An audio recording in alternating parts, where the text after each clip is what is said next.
Dear friends, doctors, family physicians of all units, good afternoon to all of you. It's a monsoon series of webinar. It's the fifth program.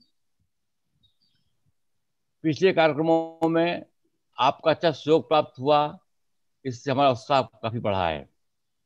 This time, our eminent speaker is Dr. Sanjay Pandya from Rajkot, and second speaker is Dr. Ambekar from Pune. And Rajkot unit, very active unit, Dr. Kusundra, welcome to Kusundra, Dr. Rashmi, Dr. Kumod, Dr. Machar, or our series coordinator, Dr. Pragnesh. Welcome to all of you in this series. And now today we will talk on nephrology by enrich our knowledge by Dr. Pandya in food therapy and in hypertension CKD, Dr. Ambekar.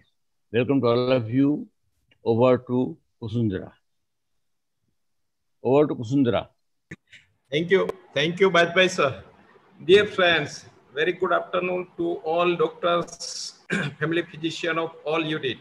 Today we have FFPI CME webinar series program number 5. Today's subject one is about the nephrology for family physician. Today's speaker one is my friends and my colleague Dr. Sanjay Pandya, nephrology, and other eminent speaker also Dr. N.C. Ambekar from the Pune. Dr. Sanjay Pandya will speak about the fluid therapy, and Dr. Ambekar will speak about the hypertension and chronic kidney disease. And we have with us co-chairperson Dr. K.M. Patel is from Rajkot, practicing since last 39 years. At present, he is the past president of FFPI. Next one is Dr. Pankaj Machar. He is at present secretary of FFPI. At present, is the tutor of biology department at PDU Medical College. Other one is Dr. Rashmi Upadhyay. He is the vice president of FFPI and past president of Now I introduce my friend speaker Dr. Sanjay Pandya. He is the first nephrology of Saurashtra Kutch region of Gujarat, practicing since last 30 years. He even is the author of first Indian book on fluid electrolyte and acid-base disorder, practical guideline on fluid therapy. And the book has become very popular across the country, selling over the 1 lakh copies, and has contributed chapter on fluid electrolyte and acid-base disorder in many books and monogram, and the popular teacher on the same. His specific contribution for the patient education. He is the pioneer in education of kidney patient. Prepare book on prevention and care of common kidney disorder named the Save Your Kidney. The book has been translated to 37 different languages with support of over 100 nephrology from the different part of the world. Webinar received World Record Award from the Golden Book of World Record and Asian Book of Record for an ebook in the most number of the language in the webinar. This education program is totally ad-free, sponsor-free, and without any donation. Kidney book in 37 language available for free download on the website www.kidneyeducation.com and received more than 70 million hits. Now, without wasting our time, I invite Dr. Sanjay Pandya for his presentation. Over to Dr. Sanjay bhai. Thank you.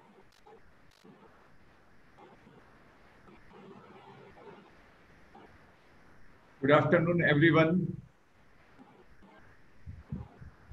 Today, first and foremost, I would like to thank all organizers of this grand webinar, all office bearer of FPA, amongst which some of them are good friend of mine.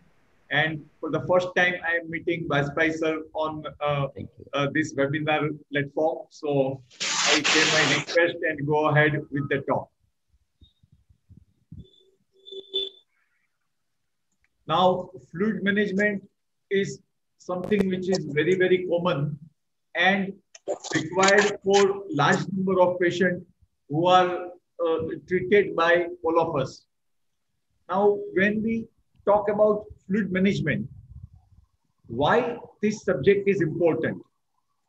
The subject is important because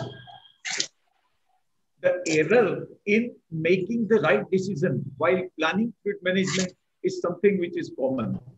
And in one of the recent literature, they said that 1 out of 5 patients suffer from some of the complications due to inappropriate fluid administration. And therefore, it is essential that we provide adequate fluid administration and proper fluid administration. Planning fluid administration for clinician is a burdensome. So today I will discuss some of the important aspects by which all of us will get basic information how to prepare prescription for given patient. There are so many fluids available in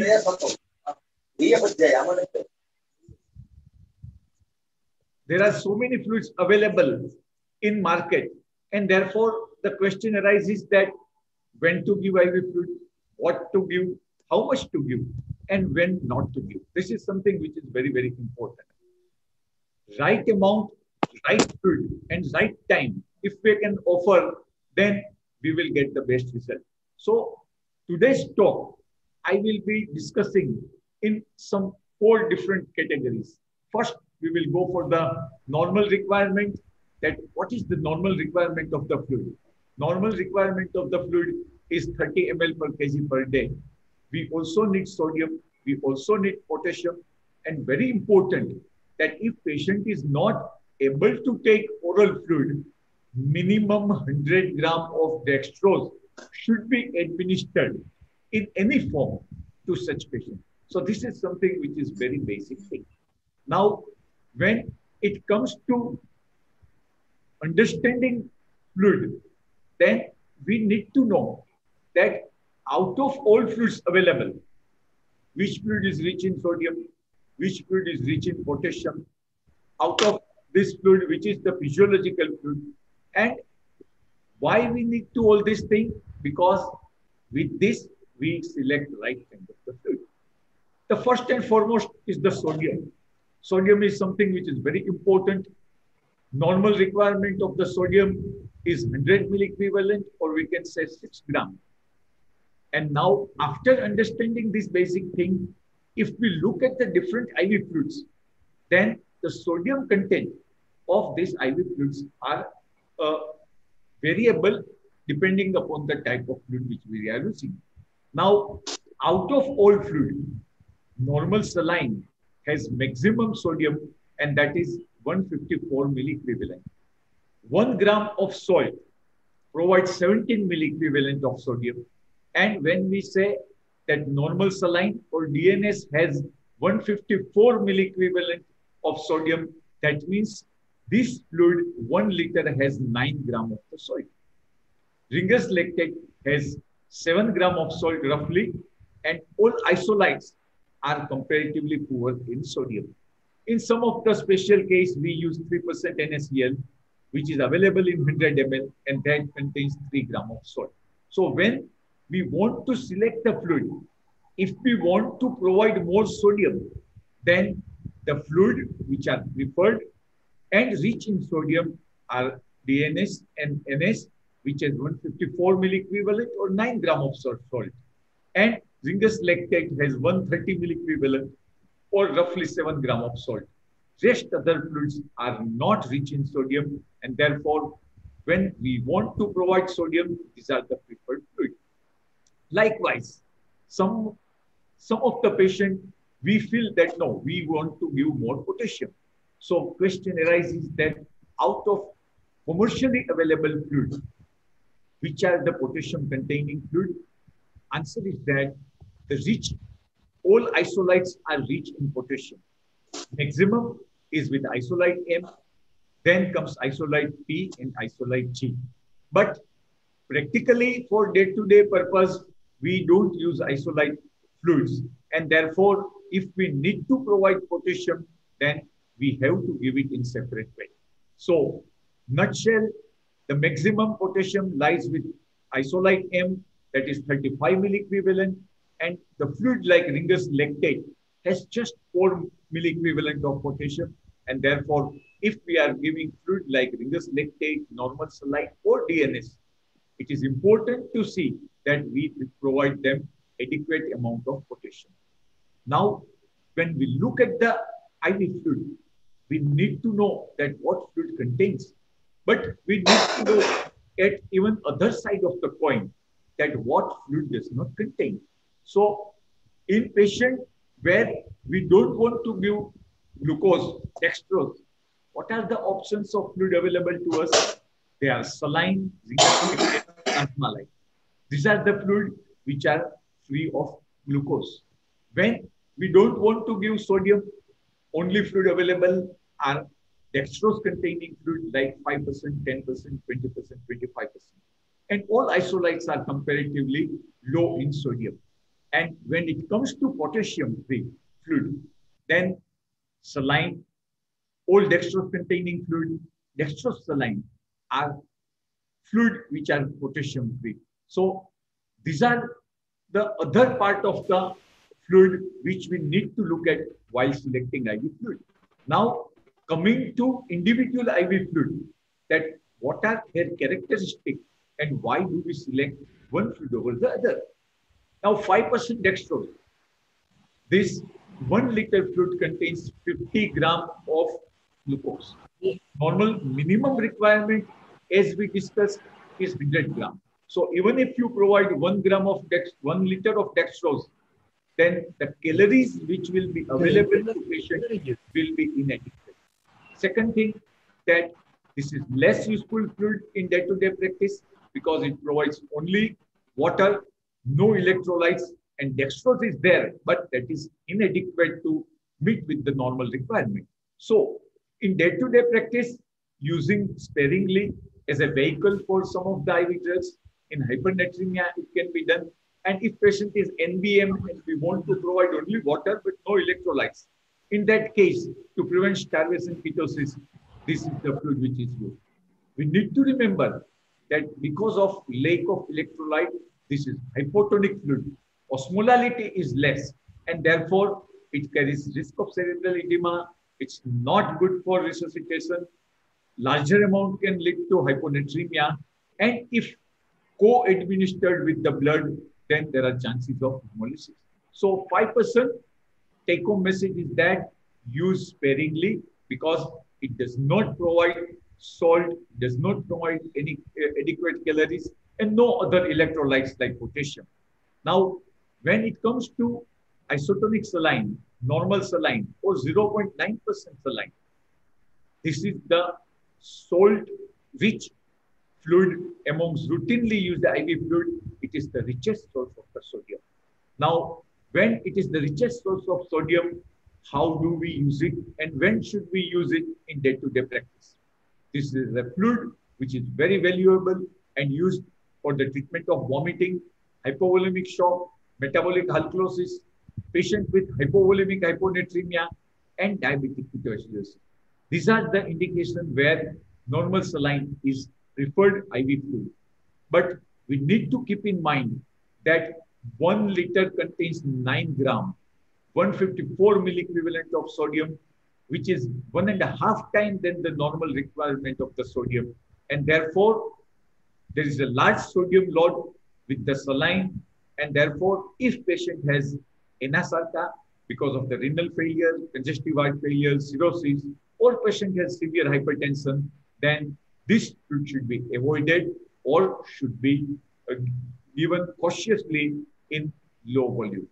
Now, coming to Ringer's lactate, this is also known as the balanced fluid, or it is most known as the most physiological fluid. Why Ringer's lactate is considered to be the most physiological fluid? Answer is that if you look at it, sodium, potassium, chloride, lactate, which gets converted into bicarbonate by liver, and osmolality. All these electrolytes are matching with that of the normal plasma. And therefore, this is considered to be the most physiological fluid. Now, important to remember that like saline, it does not provide calories. There is no magnesium, there is no phosphorus. When we say that physiological fluid, then these are the three things which should be present are lacking. And therefore, when we are using this fluid, we should especially keep in mind that calories will need to be supplemented separately. Now, in day-to-day practice, when we look at this fluid, what are the benefits? The large volume can be infused rapidly without risk of electrolyte imbalance. This is something which is very, very important. And therefore, in certain conditions like cholera or burns, where we need to give fluid in volume such as 4 or 5 liters over the day, this fluid can be given without any hesitation because there is no risk of electrolyte imbalance. Second thing, it's fairly rich in sodium and therefore expand intravascular volume, so good for the shock. Additional very important thing that lactate in RL get metabolized to bicarbonate in liver and therefore it provides bicarbonate and therefore it corrects metabolic acidosis which is present in hypovolemic sick septic patient. So these are the benefit of the Ringer's lactate. And in day-to-day practice, where should we use Ringer's lactate? Answer is that it's a good fluid for resuscitation. It's a fluid of choice for surgical patient, intraoperatively, as well as postoperatively. In clinical common conditions like diarrhea, burns, fracture, this is an excellent fluid. Diabetic ketoacidosis, it can be used when there is more acidosis. And as for the irrigation of body cavity and wound, because it's physiological, it won't harm and therefore it is something which is very good. In the same way as saline, as 7 gram or 130 milliequivalent of sodium content of Ringer's lactate make it sodium rich. So with anasarca or uncontrolled hypertension, this fluid should not be given or should be given cautiously. And it should not be given even in case of metabolic alkalosis or in head injury. So this was a basic platform that what are the common fluids, how do we compare it as far as the sodium and potassium is concerned, and what is the strength and limitation of different IV fluids. Now, before going to clinical part and last part, one important part is that how do we calculate administration of the fluid?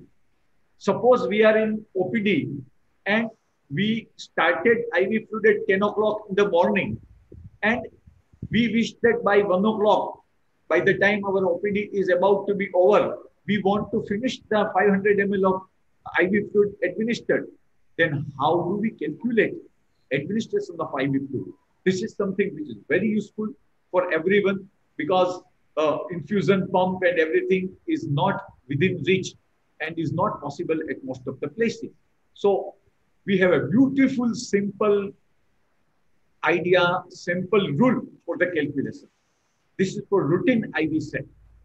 Now, if we want to calculate for 24 hours, suppose we want to give it for 12 hours or 8 hours, then how do we calculate it? It's simple. We have rule of 10. What is this rule of 10 for 24 hours? It's simple that fluid to be administered in 24 hours in liter multiplied by 10 is equal to drop rate per minute. If you want to give 1 liter, keep 10 drops. If you want to give 2 liters, keep 20 drops. If you want to give 3 liters, keep 30 drops.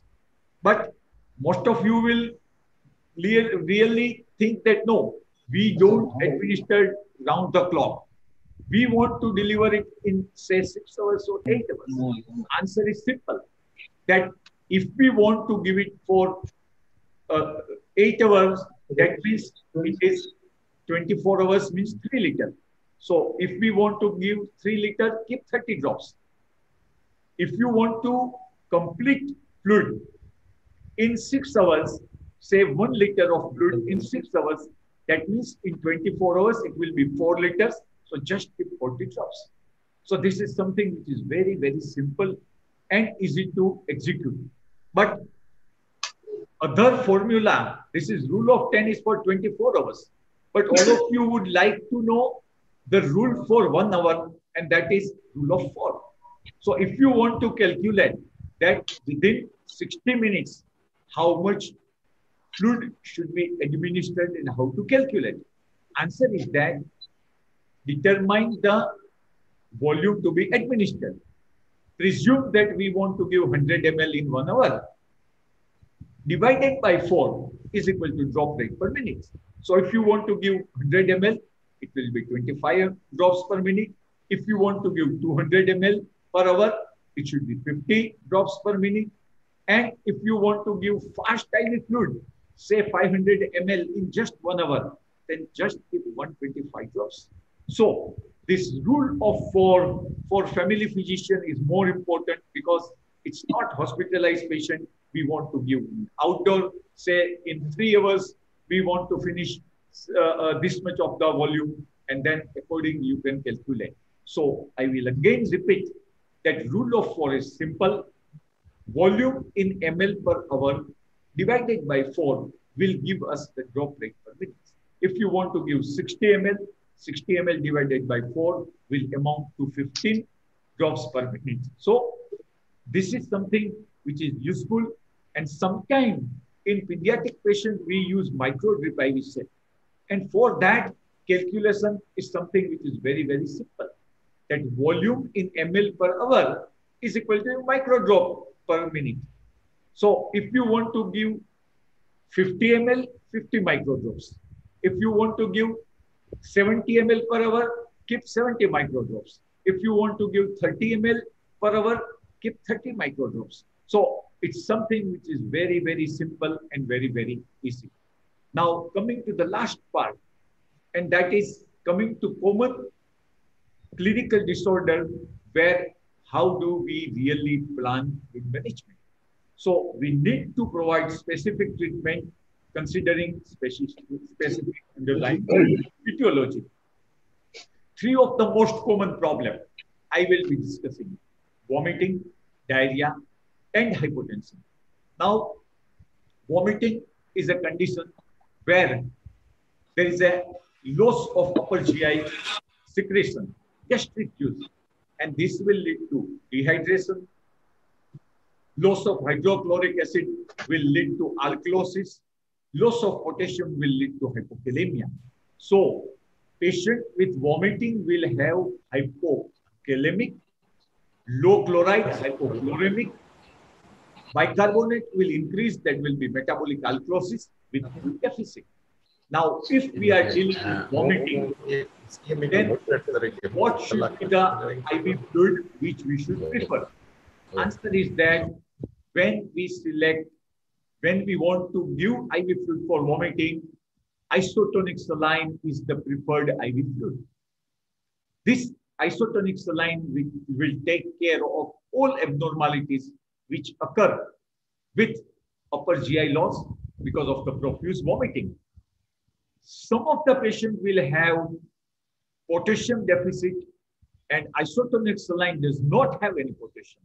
So in patient with vomiting, where we are supplementing isotonic saline, either we need to give oral potassium in terms of fruit juice or coconut water, or if the hypokalemia is severe and patient is unable to take oral potassium containing fluid or diet, add KCl in pint. The KCl injection is available in 10 ml ampule, which contains 20 ml equivalent of potassium, and maximum amount of potassium which can be safely added is 1 ampule 10 ml in 500 ml of normal saline. So if you feel that your patient is having hypokalemia, then in 1 liter of saline, you can add 2 ml of KCl and you can administer, then it will take care of the hypokalemia along with other correction. So take home message, vomiting, start with saline. If patient is hypoglycemic, then you can start also with the dextrosaline. Now, second most common problem which we see in day-to-day practice is the diarrhea. There are two important abnormalities which occurs in diarrheal patient. Number one, diarrheal fluid is rich in bicarbonate, so it leads to metabolic acidosis. Second thing, it is rich in potassium and therefore it leads to hypokalemia. So patient will have hypokalemic, hyperchloremic, metabolic acidosis with fluid deficit. How do we treat it? Answer is that 90% of the patient will be able to get adequate fluid and electrolyte when we use ORS. ORS, everybody, all of us are properly educating family of the patient that take 1 liter of bottle, add total content of the ORS in it, mix it and give it. This is something which is very, very important because otherwise patient family will feel that we will have a glass of water, we will add 1 spoon of ORS and then give it to the patient, which is inappropriate. So this is something which is very important. And when diarrhea is profuse, there is hypotension and we need to administer IV fluid. Very, very essential is that the fluid preferred, fluid selected is Ringer's lactate. Small group of patients may require additional potassium chloride or additional bicarbonate. But by and large, Ringer's lactate has small amount of potassium. It has lactate, which gets converted into bicarbonate, and therefore there will be sodium, there will be potassium, there will be bicarbonate, there will be fluid, and therefore when there is diarrhea, think of Ringer's lactate. Okay, so very, very important take-home message is that we don't go for electrolyte estimation. If we have vomiting, start with isotonic saline. And if we have diarrhea, start with Ringer's lactate when ORS replacement is inadequate in given patient. Now, coming to the last part of today's discussion, and that is fluid resuscitation, that is the treatment of hypotension with IV fluid, where timely proper treatment is most rewarding. Selection of the right fluid is life-saving. And when it comes to this discussion, we have fluid like 5% dextrose, we have crystalloids, we have colloid in blood. So the question arises that which fluid should be given and what? Answer is that the selection of the fluid determines on ability of the given fluid to expand intravascular compartment. So the fluid which expands intravascular compartment greater way increases blood pressure fast. Now the question arises that suppose if we give 5% dextrose, how much will be the expected rough expansion of the intravascular compartment? Out of 1000 ml, will it be 500? Will it be 600? Will it be 400 ml? Answer is something which is surprising and shocking. That when you give 1 liter of 5% dextrose, out of that, only 83 ml will be retained inside the intravascular compartment. Sir, we have given 1 liter of fluid, but blood pressure is not improving. Physician may think of septicemia. Surgeon may think of underlying abdominal leak or something, but it may be improper selection of IV fluid. As 5% is only water, it will be distributed in all compartment equally, and therefore in an intravascular compartment, only 83 ml will be retained, and therefore ability of the 5% dextrose to raise the blood pressure is very, very poor, and therefore is not preferred in patients with hypertension. Now, why isotonic saline and Ringer's lactate are preferred? Answer is that the distribution This was fluidized salt-rich fluid. And salt is ECF distributed, and therefore saline and Ringer's lactate will be distributed only in extracellular, that is in ICF and intravascular compartment. And therefore, out of 1 liter, roughly 300 ml will be distributed inside the intravascular compartment, and therefore ability to raise the blood pressure with saline and Ringer's lactate will be better, much better than 5% dextrose, and therefore is the preferred IV fluid. But why? Why colloid and blood are most potent fluid to raise the blood pressure? Answer is that the distribution is 100% in intravascular compartment.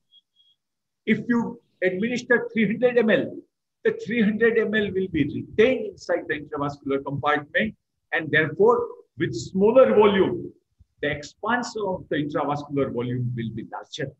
Not only that, the fluid like 20% albumin is hypertonic, will shift fluid from other compartment into intravascular compartment, and rise in the intravascular compartment will be even greater than the volume infused.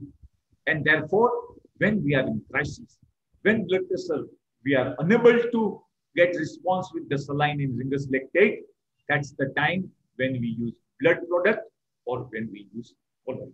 So, take home message is that the dextrose 5%, just 10% in intravascular compartment, not good. Normal saline in Ringer's lactate, roughly 25% will remain in the intravascular compartment. So, fairly potent and preferred fluid, and blood and colloids 100% in intravascular compartment, and therefore most preferred IV fluid when we want to rapidly raise the blood pressure. So take home message is that look at the underlying problem, select right kind of the fluid. Ringer's lactate and saline are most preferred. Colloid and blood are most effective. Never use 5% dextrose or isolate. When we give 5%, when by mistake somebody gives 5% dextrose, they will say, sir, blood pressure is not improving, but now patient has become drowsy. Why? Because it's sodium-free IV fluid, and in patient of combined loss of salt and water, when sodium-free fluid is administered, it may precipitate hyponatremia, and that may lead to voltage sensorium. So, don't give 5% dextrose. Don't give all isolites for initial resuscitation fluid because of two reasons.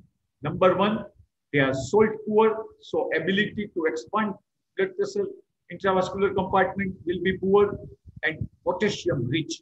So in oliguric patient, large amount of potassium infusion can lead to hyperkalemia, which is harmful.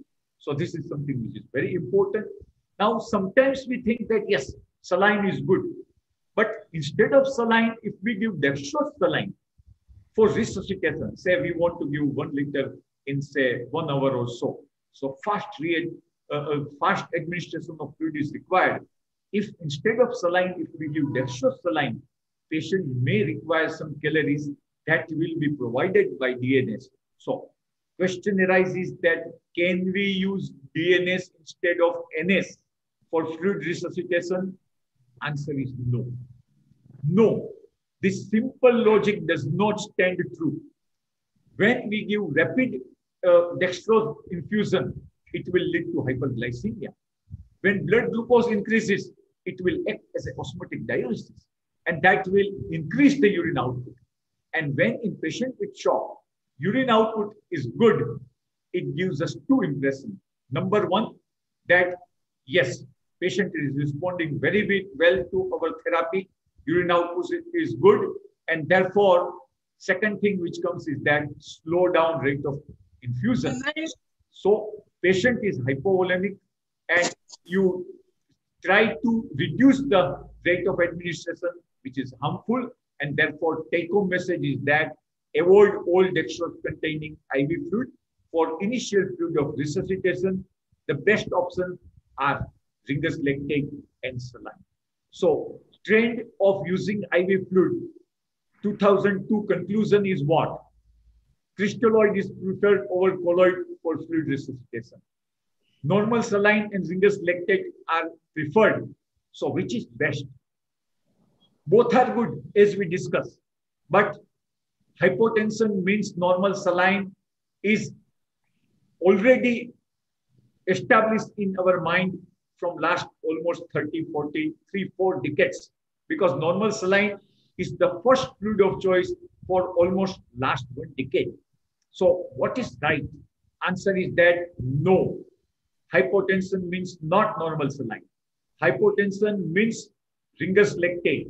Hypotension means balanced fluid. So whenever patient present to you with hypotension, change your habit. Don't start with normal saline. Start with Ringer's lactate. It is better. It is beneficial in many ways. So resuscitation means Ringer's lactate. Always use it first. So should we discard normal saline in patient with patient where we need to do resuscitation? Altogether, should we stop using normal saline? No. It's like Prime Minister Narendra Modi and Amit Shah. They are complementary to each other. So is the case here that normal saline is preferred over Ringer's lactate in patient with vomiting, in patient with metabolic alkalosis, hypovolemic hyponatremia, diabetic ketoacidosis, brain injury, and when there is co-administration with the blood. So take-home message is that when patient presents to you with the hypotension, start with the Ringer's lactate. But if patient has vomiting, if the sodium is low, if patient has metabolic alkalosis, if patient has diabetic ketoacidosis, brain injury, or co-administration with blood is required, don't give Ringer's lactate, start with normal saline. So select judiciously, rightly, Ringer's lactate, and in some case, normal saline. This is something which is important. I would like to thank all my friends for supporting my educational activity. This practical guidelines on fluid therapy has crossed the sale of 1 lakh copies. And I would like to request you to support Mission to Prevent and Care Kidney Disease. We have kidneyeducation.com website.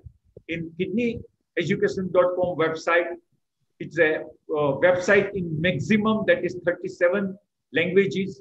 It's a proud of India because it received World Record Award for ebook in highest number of languages. 200-page kidney book is available in 25 international languages and in 12 Indian languages through the website in form of PDF and WhatsApp, totally free. This website received more than 7 crore hits in 120 months. It's a proud of India. And on this WhatsApp number, if you will send message, you can get 200-page kidney book free in any of the 37 languages which we have. We have prepared this 37 language with the help of strong global support. We have a team of more than 100 nephrologists out of India, most of the people, and everybody has contributed to prepare this website in multiple languages.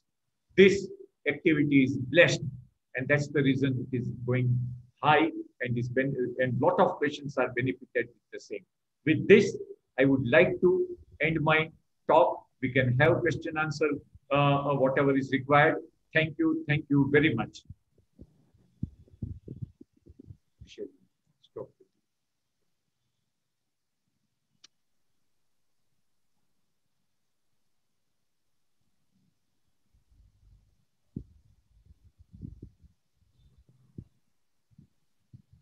Moderator can just announce and subsequently can invite Dr. Ambekar sir. Moderator. Kusundra. Dr. Kusundra. Dr. Kusundra, please.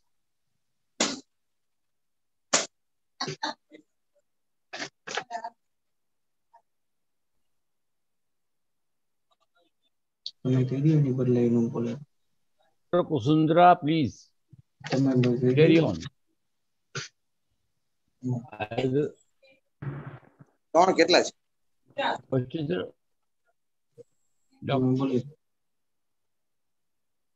તમારે bag જોઈ ને તો લેતો જાવ બે. Hello भाई Dr. Sir. Yes, please. Next speaker का introduction दो भाई. हाँ, नेक्स्ट मैं introduce doctor Ambekar. yes, yes. Dr. Ambedkar is there. हाँ, hello, good Yes. Evening friends. Yes. Please, sir, give introduction of Ambedkar. Good evening, friends. Dr. Niranjan Ambekar is an experienced nephrologist based in Pune. He is associate professor of nephrology in BJ Medical College and Children's General Hospital, Pune. He can be consulted at the Kidney and Dialysis Center of Ambekar Hospital located at Mayur Colony, Kathrud. He can also be consulted at the OPD of Sasun General Hospital, Pune Hospital, Ratna Memorial Hospital, Joshi Hospital and Jahangir Hospital. Dr. Ambekar is a former secretary of Society of Nephrology. So without wasting much time, over to Dr. Ambekar for the topic of hypertension in chronic kidney disorder. Good evening, everybody. Dr. Ambekar. Yeah, good evening, everybody. Can you make the host so that I'll carry on with my presentation?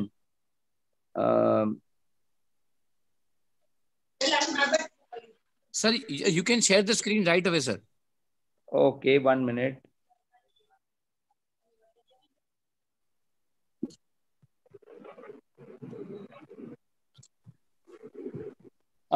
Actually, I would like to thank Dr. Shah and Dr. Vachrajani for asking me to give a small presentation.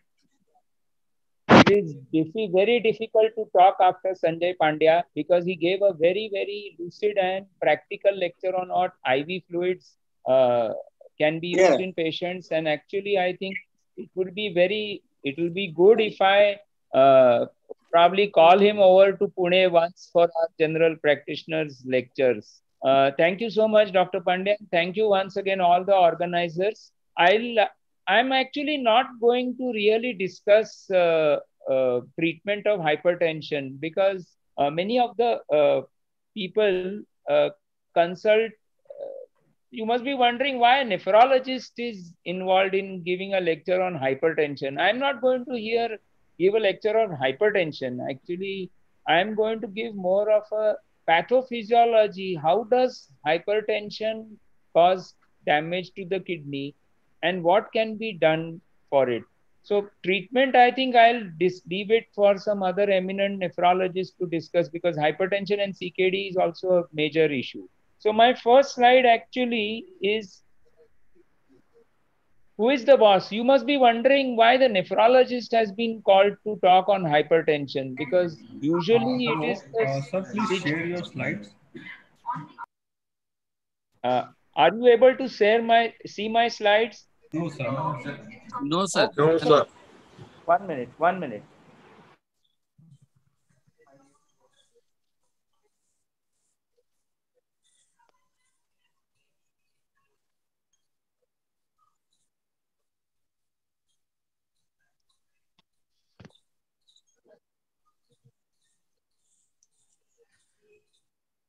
Let me tell the delegates today, the sir is known to share Bakarwadi via answering questions, but unfortunately, in this webinar, we will not have that benefit.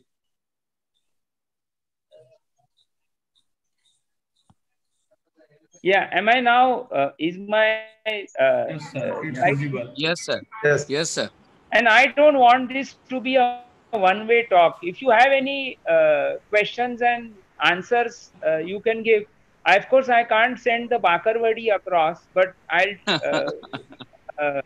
would do my best and give you a chocolate next time we meet. So the question is why nephrologist is being told to talk on hypertension. So which organ do you think is the most important? When the Lord made man, all the organs applied to the Lord that they should become the boss. So the organs contacted their respective doctors. The neurologist said since brain controls the body, it should become the boss. The cardiologist, Dr. Hiramat, said that if the heart stopped pumping, the patient would be dead, so it should become the boss. And Dr. Sancheti, our well-known orthopedician, said since legs carried man wherever it wanted to go, it should become the boss. And Dr. Kelkar, our ophthalmologist, said, without eyes, man will not see, so it should become the boss. So all these doctors, so then the nephrologist, poor nephrologist like me and Dr. Pandya applied for the job. And all these doctors laughed at us so much, and they said, we then said, let the kidney stop working. Let's see what happens. And what happened afterwards, that the leg became wobbly, the heart started fluttering, the vision became impaired, and the brain became foggy. And so they all considered and made the kidney the boss. And that's why I'm in front of you to give a lecture today. This is our greetings from my own hospital. And let us look at the burden of hypertension in India. It is attributable for about 16% of ischemic heart disease, 21% of peripheral vascular disease, 24% of myocardial infarction, 29% stroke, and 43 billion annual income losses. So if you look at the number of patients of diabetes, it is 6.1 crores. But if you look at the number of patients with hypertension, you will see that there are 37.8 crores. So nearly, because most of the seminars I realized and webinars are all on hypertension, on diabetes. So this time I thought I should talk on hypertension, which is a 6 times more important problem. Now, if you look at causes of kidney disease, those patients who come for dialysis, so diabetes is much more common cause. Hypertension is also a very common cause. It's to the tune of 27.1%. And unfortunately, most of the patients of hypertension have got a very, very poor control. If you see this chart, you will see that the orange figure is actually those with uncontrolled hypertension. And only 20 to 35% actually have their BP controlled. BP targets are achieved in a very few people with a single drug. So many of these patients require 2 or more doses of blood pressure tablets. Now, if you look at this chart, it shows that in the urban population, the awareness of blood pressure is higher, the treatment of blood pressure is better, and the control of the blood pressure is also better, but still much below satisfactory results. I'll just discuss 2 cases which I thought are important. Take for example, this patient. He's a 32-year-old male. He has come for an intracranial bleed inside the hospital. And I'm telling you from the bottom of the heart that we really felt sad. He had an intracranial bleed and he was brain dead. He had a 6-month daughter, and we had asked his wife that maybe remove his kidneys for cadaver transplant. Now you can imagine that a lady who is married and having a 6-month child, and she has to give consent for a cadaver donor organ donation because her husband would not be not there anymore. 32 years, and the cause of the intracranial bleed was uncontrolled hypertension. I'll just discuss this small case. 50-year-old male came to the OPD with symptoms of giddiness and headache, and there is a history of long-standing hypertension, follow-up not good.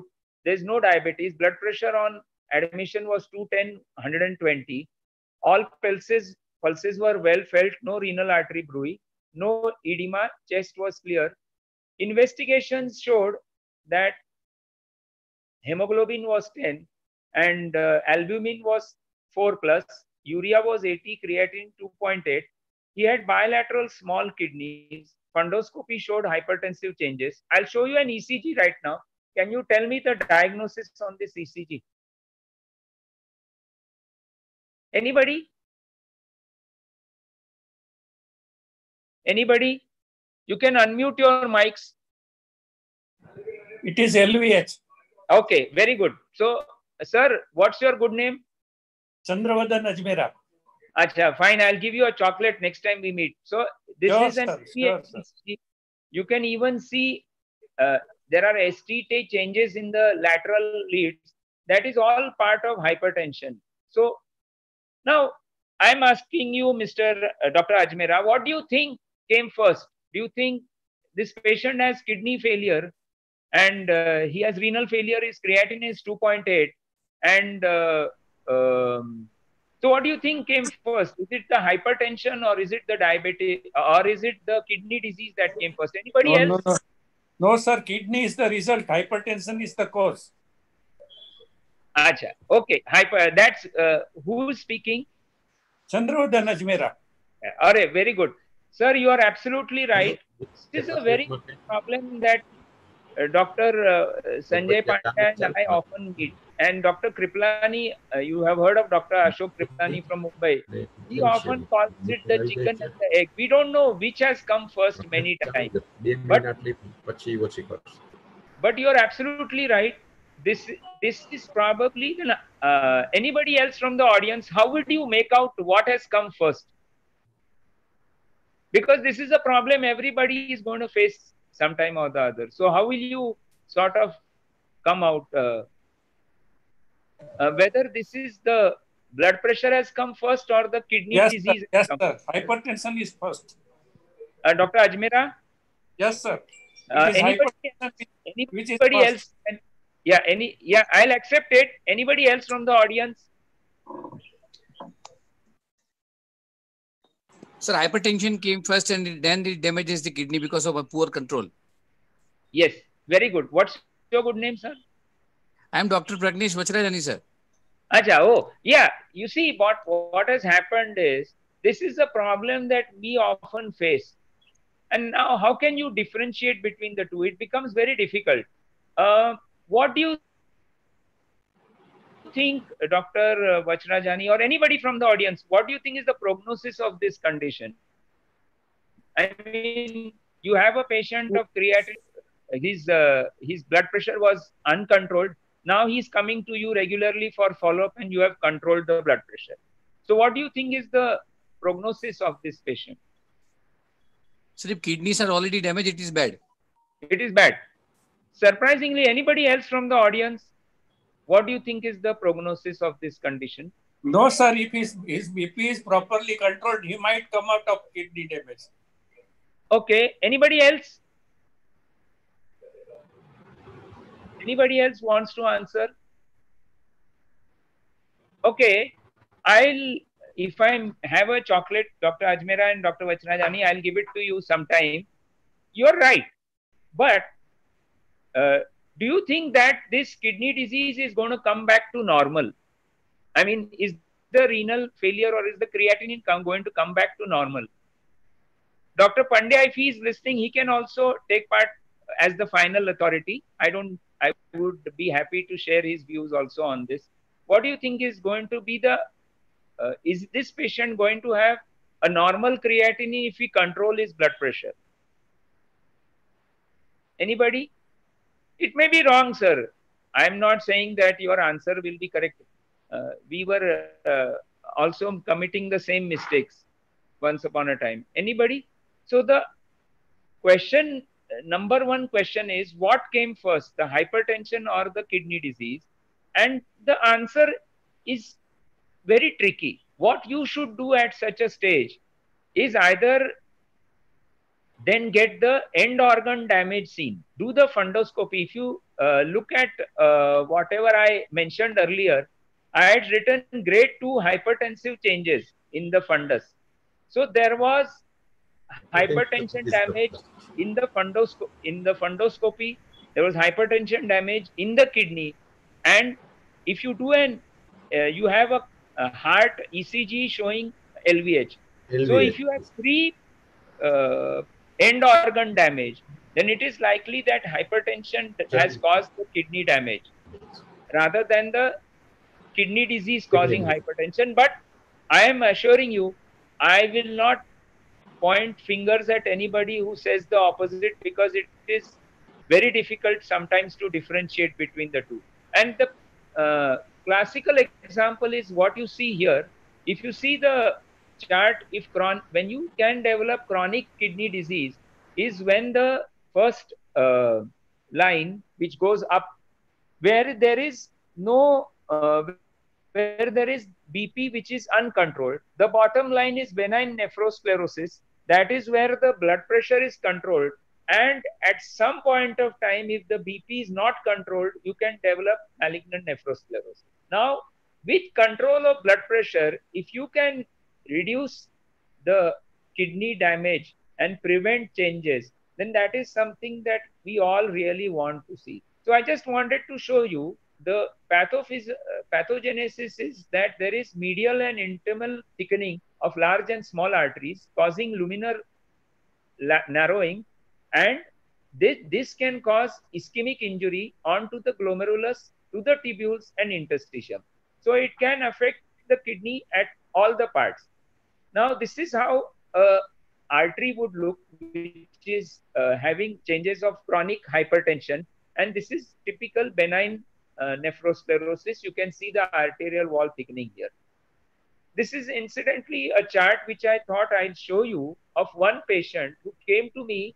If you see the chart shows actually this kidney disease was detected in March 2013, and his creatinine at that time was 4.2. After control of blood pressure, you can see that when he had he had a uncontrolled blood pressure, it again creatinine went up, and now it is stable at around 2.8 or so. So what my message to you all is, the first part is that just by controlling blood pressure, we have avoided him into going, it's now nearly 7 years down the line. This patient is stable with a stable creatinine, and just by control of blood pressure. Mind you, these patients may require a high dosage of antihypertensives, but as I said, that is for some other topic. I don't know whether you know my professor. He's Professor Amaresan from Chennai. And whenever we passed our DM, we used to go and meet him and take his Ashirwad, as we often say. And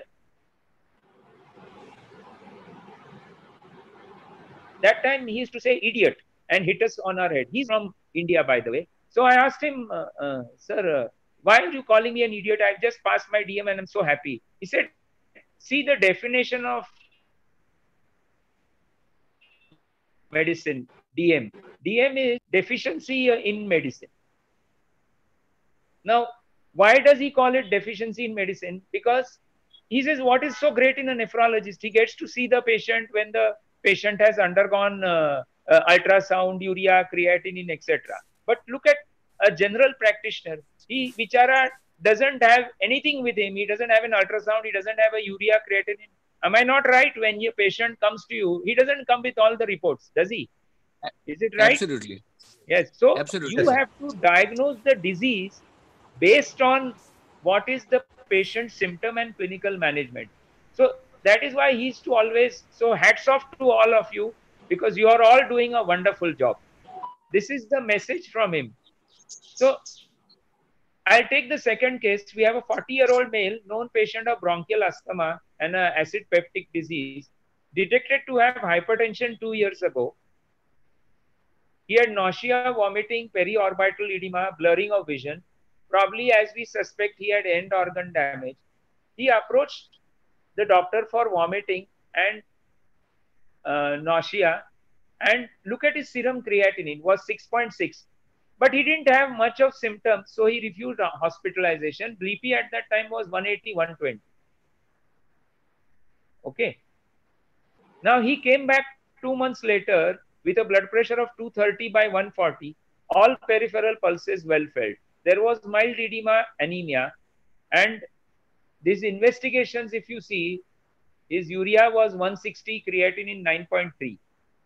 And urine albumin showed 2+, 24 hours urine protein was 900 milligram. One thing is that you may get severe proteinuria in a patient of hypertensive nephropathy, but it is not really very, very common. I'm sure we'll ask Dr. Pandya's opinion on it. Now, at a 9.3, I didn't have much of choice. We started him on dialysis. So now somebody from the audience tell me, how many dialysis are we looking at? Lifelong or 2, 12 months, 6 months, 3 months? और if you're not sure, आप phone अ friend कर सकते हैं. Doctor Pandya का private number होगा तो आप उनको कांटेक्ट करके देख सकते हैं. आप चाहते हैं तो 50-50 भी देता हूं या और कुछ चॉइस आपको. What do you think? This question is to the audience. What do you think? How many dialysis will be required for this patient? Anybody? Lifelong. Lifelong. Good. Answer. Good. I Anybody think else? not at least lifelong. Till his BP is controlled and creatinine is relieved, you might stop dialysis. Right. That's a very, very good answer. And as I said, you can even ask doctor. Now, what happened is, another thing which my teachers used to always tell me is look at the ultrasound. If the ultrasound is showing relatively normal size kidney and patient has only hypertension, then you may or may not expect some amount of reversal. Now, what happened in this patient is, you will be surprised, of course. What do you think is the cause of kidney disease? Uncontrolled hypertension, chronic glomerulonephritis, acute tubular necrosis, acute kidney injury, or hemolytic uremic syndrome? What do you think is the cause in this patient? It should be uncontrolled hypertension. Yes, it was. Yes.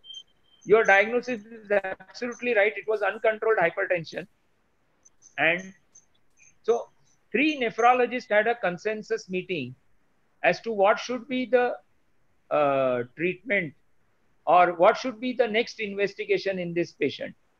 So I'll show you the photo of all the nephrologists. We all gathered together. And this, of course, Dr. Pandya was not there during this meeting. This was a private meeting. And all opinions were different. So we were not sure how the thing would turn.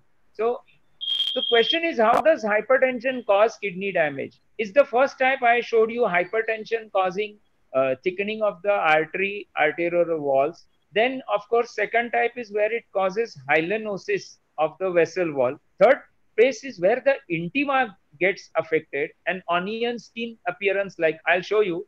And the fourth is fibrinoid necrosis. Now, what leads to this renal damage is, one, the systemic BP load, the degree to which such a load is transmitted, and the local tissue susceptibility. Now, I have shown this chart to you earlier. So what happens is, if the patient's blood pressure is not very severe but is there for a long time, you will see the orange arrow going up, which is chronic kidney disease. But sometimes, as I showed you in this chart, there can be a hypertension which is there for a long time, and suddenly the patient stops taking drugs.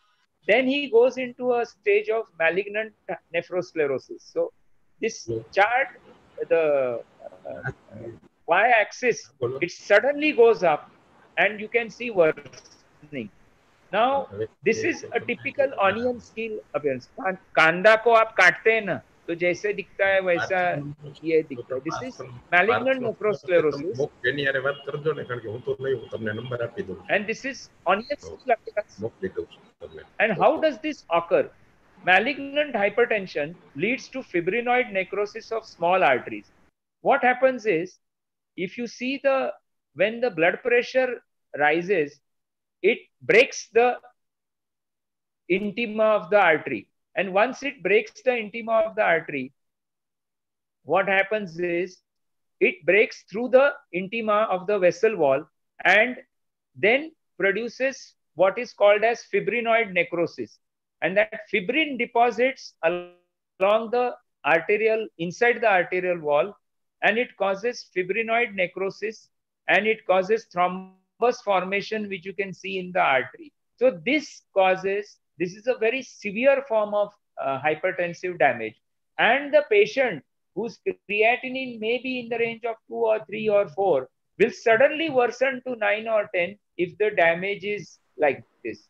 So this is the thrombus and this is the fibrin. So malignant nephrosclerosis is what I've described, the entire blood vessel gets choked up and it can produce severe renal damage. And this is the patient you will be asking me, how did you do a kidney biopsy in a patient whose creatinine was so high and he was on dialysis, etc. But we took a chance and we found out that out of 18 glomeruli, only 3 were sclerosed. So we thought it is a nice thing, and this patient was diagnosed as malignant nephrosclerosis. Now it's about 8 months since treatment. Urine output after control of blood pressure and giving proper therapy has started improving. And dialysis and creatinine had come down to 3.4. Mind you, in the patients who have chronic kidney disease, you cannot expect the creatinine to come down to normal. But even if the patient comes off dialysis, I'm sure all of you will agree that it is a very, very good thing for the patient, his family, and everybody in the house, because the expenses of dialysis go off. And he was put under observation. It is now 17 months, about 2 years have passed that the patient is off dialysis now. So if you look at the creatinine, which is the top line, it has now come down and the urine output has significantly improved.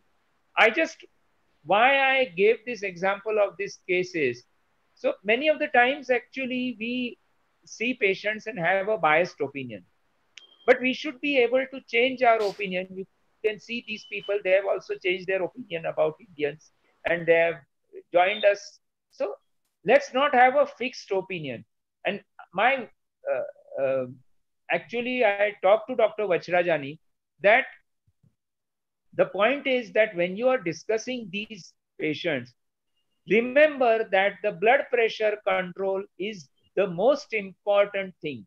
It is the most important thing even in diabetic population, because around 3.5 types of drugs are required. I am not talking of 3.5. I am talking of 3.5 types of drugs are required to control blood pressure in a diabetic population. So it is a major issue. In diabetes with hypertension, you require a large number of drugs.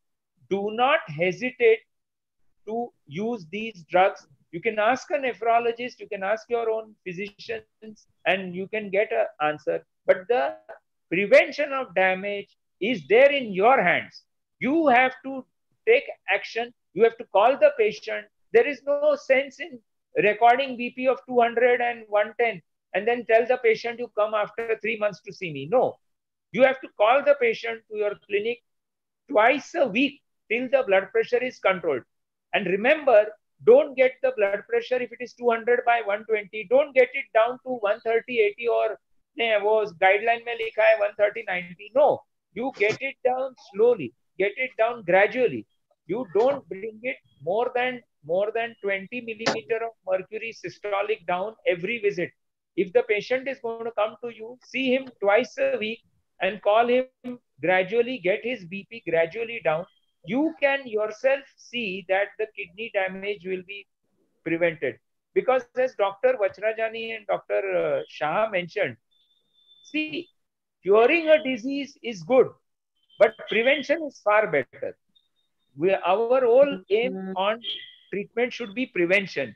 So ladies and gentlemen, if I have to give my message, hypertension causing severe renal failure is common, but just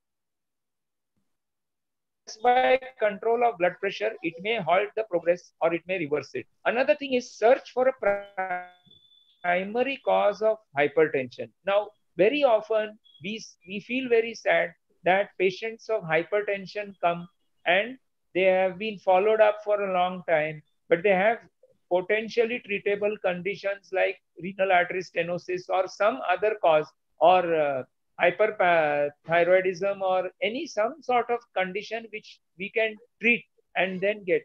I am assuring you one thing, that many of the times we see young hypertensives and we don't really feel that they will have we feel that they will have a primary cause, but there's nothing there. And therefore search for a primary cause. If you are unable to find it, it's okay. Young hypertensives, and my opinion is young hypertensives have been told that they have blood pressure, but they just neglect it because they have no complaints. And if your blood pressure is uncontrolled and patient has chronic kidney disease, there is every possible that problem that he may progress. So you may have to use multiple drugs in these patients. Do not hesitate. If you're in doubt, always ask a physician, cardiologist, or a nephrologist, whatever it is. And the thing is that I thing is here. The top couple on the left hand side, they had been on dialysis for the husband on dialysis for last 2 years. He's now off dialysis and his creatinine is 3.4.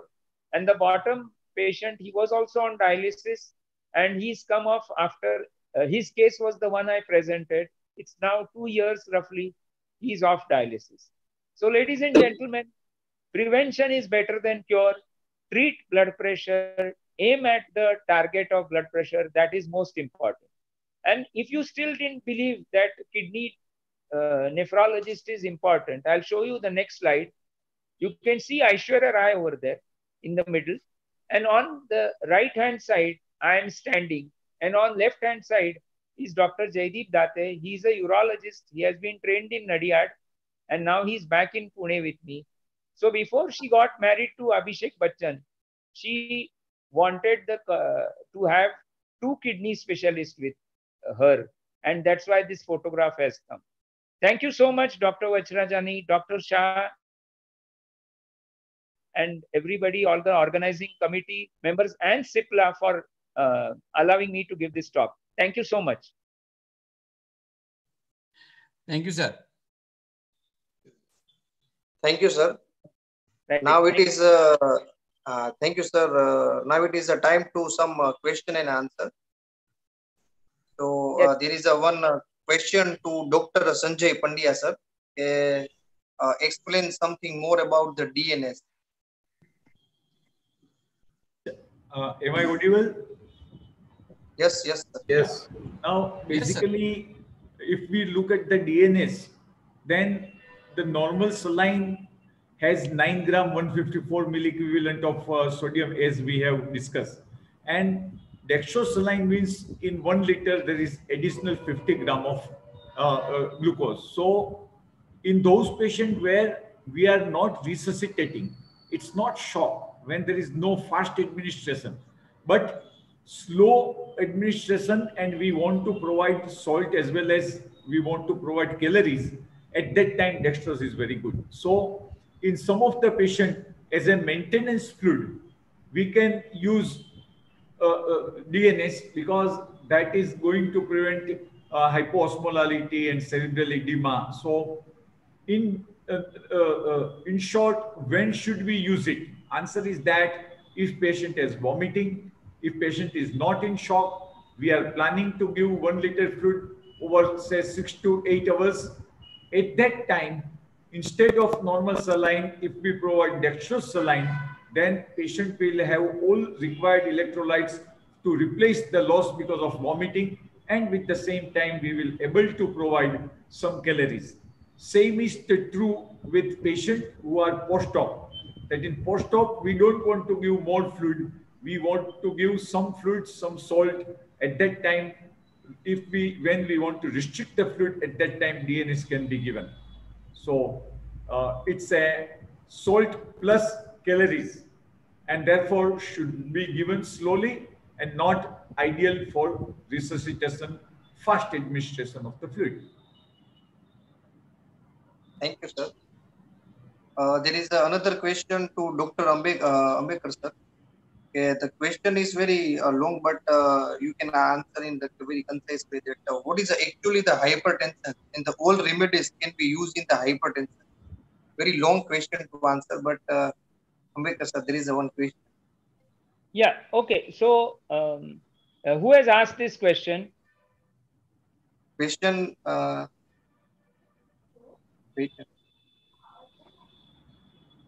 No, can you do one thing? Can you unmute his mic? Noida, Yes, Divya Mahoday. Audience is not with us. They are asking questions online. They are not with us. Online. Okay. No, the the question is which remedy is useful for treatment of hypertension? Now, which drug he wants? Now, that is the question. No? Yes. Yeah. So the answer to this question is actually, I'll just elaborate a bit more. This question was asked to the International Society of Hypertension president, that what drug will you use in a patient who has hypertension? So the drug that was mentioned was that will you use a calcium channel blocker, alpha blocker, an ACE inhibitor, ARB? So the answer that anybody from the audience is there who wants to answer the question, what drug will you use? If you have a patient, see, when the patient comes to your OPD, you don't have a single investigation in hand. If I'm right, am I right? Yes. Yes, sir. Yes, sir. You don't have a single investigation with you. What drug will you start? If you find that the BP is say 140, 100 or 150, 110, what drug will you start? Calcium channel blocker. Yes, I think I should give you a. See, this question was asked to the president of the International Society of Hypertension, and he said that the first drug of choice would be a calcium channel blocker. They have amlodipine with them, so they said why? Because amlodipine to start, it doesn't require any investigation to be having. See, for a beta blocker, you will require the pulse rate. For the calcium channel, for the ARB or ACE inhibitor, you will require creatinine and potassium. So it's the answer is calcium channel blocker, and the drug of choice you can use either is amlodipine or cilnidipine or benidipine, whichever you like. So you don't have to bother about the investigations what are done before starting the drug. Okay, sir. Next, please. Okay, sir. Sir, there is another question that is by the Dr. Virinda from the Mumbai. The question is out of our today's point or today's topic, but it is there is a question. It is like in a diabetic patient, which protein supplements can be advisable? Question to Dr. Pandya, sir. In diabetes, it is out of the why they want to supplement for protein? Because usually if the diet is adequate, additional supplement of protein is not required. So, I mean, considering the requirement and indication of the protein, we can plan out, because there are lot many preparations available in the market. But we need to find out that for what rational protein replacement is required. And if there is hypoproteinemia, then why there is hypoproteinemia?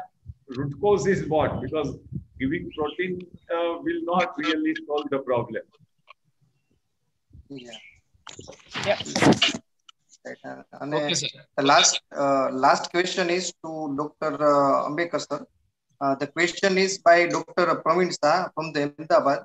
A patient with microalbuminuria, I think you want to say microalbuminuria. What advice can you give?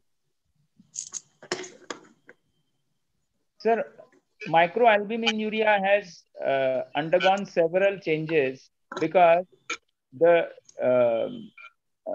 microalbuminuria actually was thought to have a connection with progression of kidney disease. But nowadays, microalbuminuria has been found to have association with ischemic heart disease also. So one should look at that microalbuminuria, and for the treatment, it is important that you can even control the blood pressure by using an ACE inhibitor or an ARB, and control diabetes. And if you can achieve both of control, you may be able to reverse the microalbuminuria. The recent studies show that SGLT2 inhibitors have found to reverse the macro to micro and micro to normal. So perhaps one would combine an ACE inhibitor, ARB plus an SGLT2 inhibitor and treatment. But remember, it is, as I said, it's a hallmark not only of kidney disease, it is a hallmark of ischemic heart disease also. So be careful when you are evaluating such patients. Okay, thank you, sir. So I think now Sir, there is a Sir, last question from my side, sir. last one question. Yes, Dr. yes, Pandya. sir. Dr. Pandya. Ratio between output and input. Ratio between output and input. Dr. Pandya. See, basically, it's not the ratio which is important. I mean, there are so many factors that whatever is the intake, but then what is the deficit, what is the ongoing loss, and everything is going to really matter much. And therefore, we cannot say that if we give, say, 2 liters of IV fluid, then patient should have at least 75% means of 1,500 ml of fluid. So there is no such calculation available, because if patient has deficit of 2-3 liters, then even after giving 2-3 liters of fluid, patient will have a volume of say 500 ml, 700 ml. So whatever fluid we give should be adequate to replace the deficit. And once deficit is corrected, then after considering what is the maintenance requirement of the fluid, after that additional fluid will be excreted. So usually if there is no deficit, then the difference between these two can be hardly 700 ml. My last question to Dr. Ambekar, sir. Sir, normally when we get reports, I'm especially asking about this in reference to patient having comorbidities, maybe hypertension or diabetes. What level of creatinine should not be ignored? We all know that normally is 1.2, but at times patient comes with 1.3, 1.4. And at what level the alarm bell should start ringing and we should refer patient to a nephrologist or do something to control that? Sir, your point is well taken. The problem is that when patients have a high creatinine, according to you, if the creatinine is, what is more important, what is more significant, 1.2, 1.3 or 1.5 or 1.6? Sir, nowadays creatinine value is not considered significant at all, because you have to look at the creatinine clearance. If you look at the eGFR, if it is more than 60, it's okay. But if it is less than that, then you are asking for trouble. And I'll tell you the reason why. Because in our Indian population, most of the eGFR will be low. So you will find patients of, say, diabetes or hypertension with a creatinine of hardly 2 and 3, but their kidney function will be, their GFR may be even in the range of 30 to 30, around 30. For example, I'll give you an example just now. I have a patient right now in the hospital who's admitted, who requires drugs for COVID, and his weight is 55. He's 49 years old. His creatinine is only 2.4, but his eGFR is 26. So nowadays, do not go by creatinine. Please calculate the eGFR.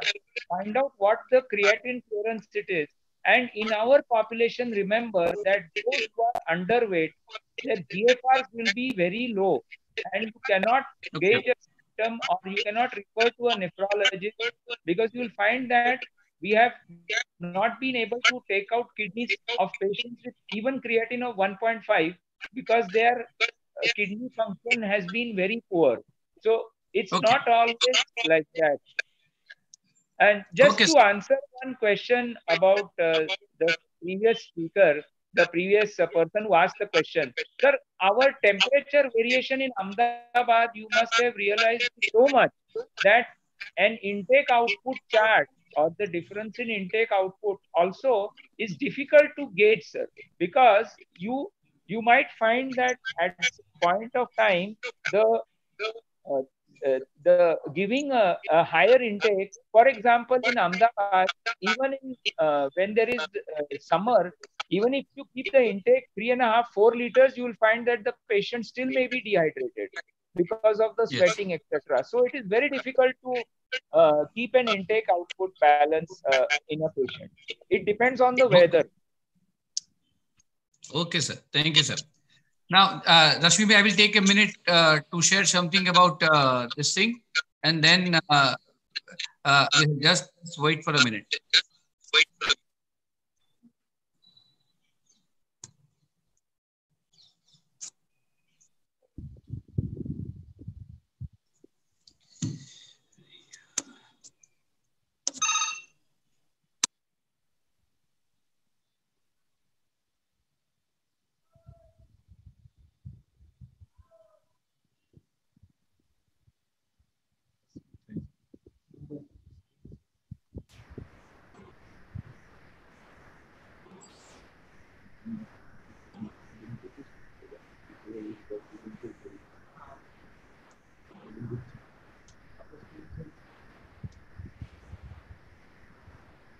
Can you see my screen?